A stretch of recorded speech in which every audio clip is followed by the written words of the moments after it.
Assalamualaikum warahmatullahi wabarakatuh. Di sini perkenalkan saya Udi Rodia. Di sini saya akan mempresentasikan mengenai artikel saya yang berjudul Pengelolaan Administrasi Keuangan sebagai Upaya Peningkatan Kualitas Mutu Sekolah.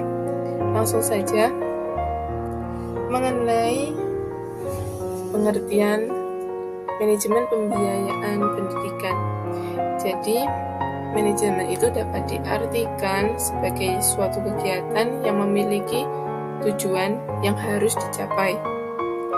Dan manajemen itu juga merupakan suatu proses yang sistematis, kooperatif, terkoordinir, dan terintegrasi dalam memanfaatkan unsur-unsurnya.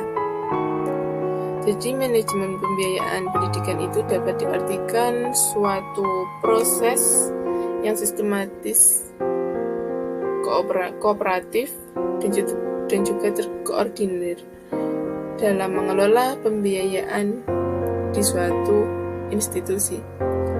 Manajemen pembiayaan pendidikan menurut Undang-Undang Dasar 1945 pada pasal 31 ayat 4 yang berbunyi negara memprioritaskan anggaran pendidikan sekurang-kurangnya 20% dari anggaran pendapatan dan belanja negara atau APBN, serta dari anggaran pendapatan dan belanja daerah atau APBD untuk memenuhi kebutuhan penyelenggaraan pendidikan nasional.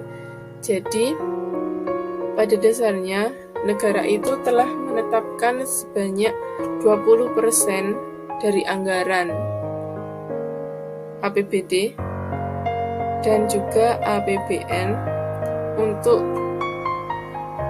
pembiayaan pendidikan. Materi selanjutnya yaitu biaya pendidikan dibagi menjadi dua. Yang pertama biaya langsung atau direct cost, dan yang kedua biaya tidak langsung atau indirect cost. Pengertian dari biaya langsung itu yaitu biaya yang dikeluarkan untuk biaya pendidikan itu sendiri. Contohnya, biaya yang dikeluarkan untuk penyelenggaraan pengajaran, penelitian, dan pengabdian masyarakat. Dan selain itu, biaya yang digunakan untuk pembelian buku-buku pelajaran dan bahan perlengkapan pembelajaran lainnya. Jenis biaya yang selanjutnya yaitu biaya tidak langsung atau indirect cost. Jadi biaya yang digunakan oleh peserta didik dikarenakan mengikuti suatu kegiatan.